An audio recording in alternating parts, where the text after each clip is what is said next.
Hello and welcome to all you Taurus people. Welcome for your monthly horoscope. No, it's not a working out video.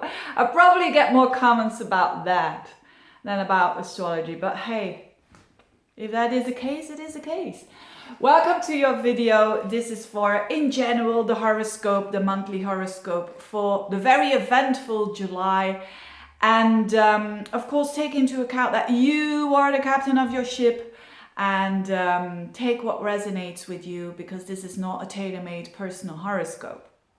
But I'm going to talk about the energies in general for Taurus people. What is it gonna be? Well, I don't want to make those videos too long, but it's quite a lot of information, because 5 things I want to talk about: the eclipse, Saturn being back in Capricorn, Mercury going direct again in Cancer. What else? Venus, your ruler, squaring Neptune for the last time, and as well Mars in Aries. So let's get started with the eclipse, because that's happening on the 5th of July, and it's the last one in Cancer and in Capricorn. So this one is the moon in Capricorn with the south, well, technically not really with the south node, but very close to the south node, and then the sun in Cancer. So it's an opposition, it's a full moon as we call it. And it belongs to the Saros family, Saros 4 North, which is a lot about illusions and blockages. So let's delve into this. Now for you, dear Taurians, it's a lot on a mental level. So it's not that eclipse that is the most important one for you. So not the biggest life-changing things there. But of course, everything starts on the mental level. And for you, it's the last time that this moon and this south node, and again Saturn re-entering Capricorn, that means that your 9th house is very much activated again. And your 3rd house. So these are the mental houses. These are the houses of your what you believe, your perspective, basically. The 9th house is the house of your perspective, your opinion, what you think of the world. And it's like a last call with all that Saturn there, the south node there. It's like the universe telling you, please let go of those old paradigms that are not working for you anymore. You need to let go of that, because there is a tendency, though, for the last time, to hold on to it very, very strongly and to control it.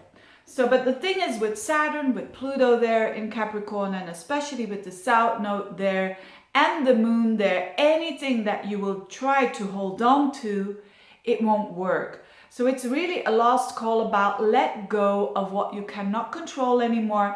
And when it comes to a mental state that has to do with a narrowing of your mind.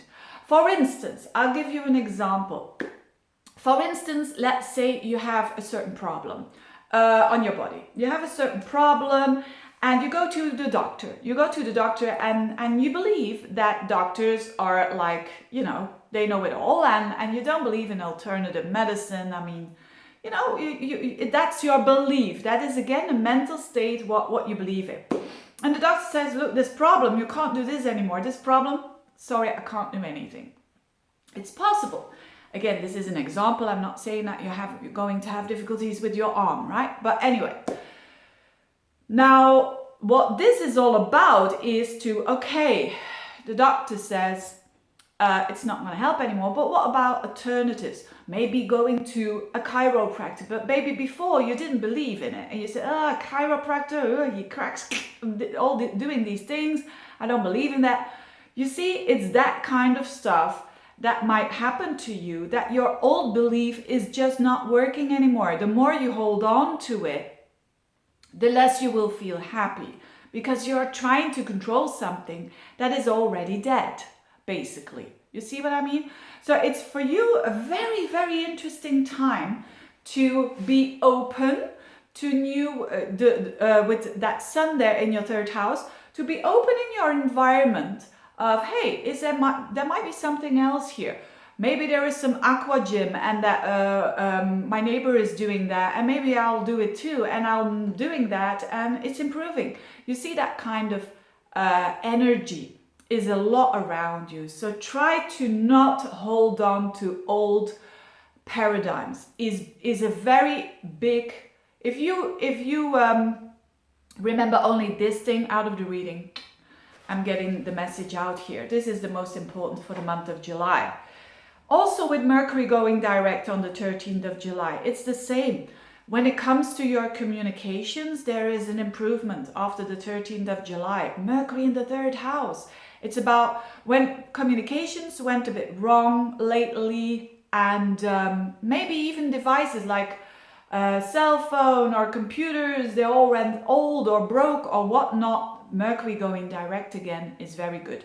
Also for contracting, for signing and so on, I would recommend actually a bit later than the 13th of July, but it's already okay if you're doing that around the midst of the month and onwards, not before that, not before Mercury goes direct. So your communications are going to improve. Also traveling, short trips and all of that.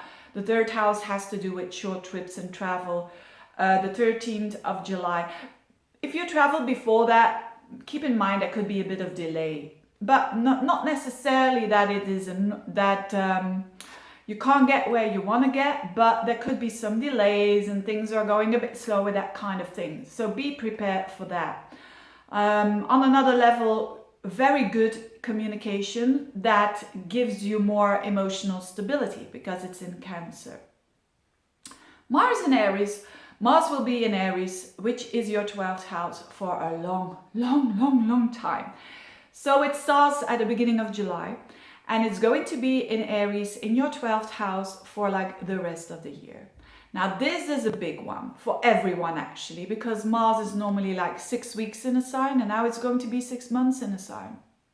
And it's going forwards the whole month of July. It will go backwards and bump into other planets, but that's for later on. I'll explain that later on. But having Mars in your 12th house, that's a bit of a pitfall for the Taurians. Why? When it comes to relaxing. So don't expect, dear Taurians, that in July you are going to be super relaxed, and because Mars, the 12th house is the house of rest, and Mars is the planet of activity. So you get the picture, right? So it could be that reloading your batteries and having a break is not always easy for you, because your mind keeps doing all these things, or you're having all these ideas. And now the good thing is, or the best that you can do is accepting it. Is accept when, for instance, you can't sleep well, or instead of fighting it, it's just like, look, this is a time where it's going to be a bit more restless, so be it. It's not going to be the end of the world. It's better doing that. But on the other hand, it's very good to work behind the scenes. So if there is a plan, Taurians, that you are having, and that takes a bit of time to put it into practice and in reality, then this is a very good application. That is a very good sign here. So that could mean that you're having a certain project or a certain thing that you want to do, or that you want to start up, but you need a lot of investigation and you need time to prepare yourself. This is a good position to have. Now the pitfall really is being putting yourself down. So the pitfall for you, for certainly in the month of July, will be that you're not putting yourself down. You're not sabotaging yourself, okay? Because that's also Mars in the 12th house. It's the blind spot, basically. So prepare yourself that you're not, your self value, which is so important for Taurians because they're ruled by Venus, which is all about values, that you're putting yourself down. This is very important. This links in with your ruler Venus in the 2nd house of self-worth. So still, there is a lot to do when it comes to the self-worth.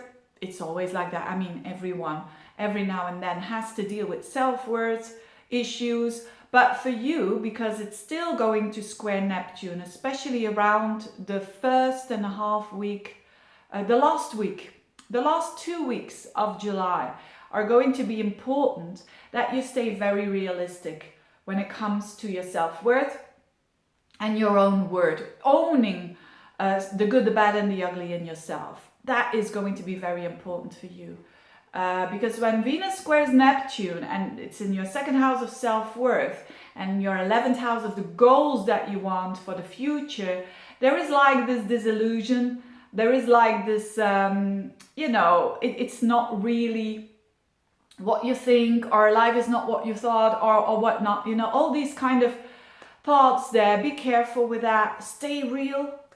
You're good at that, with the feet on the ground, and work on loving yourself, but not only the good side of you, also a bit the itchy side there of your character. Having said that, I think it's going to be a very interesting month for you, Taurians. Thank you so much for watching. Thank you for all your likes and all your sharing of the videos. And I wish you a very good month. Bye-bye.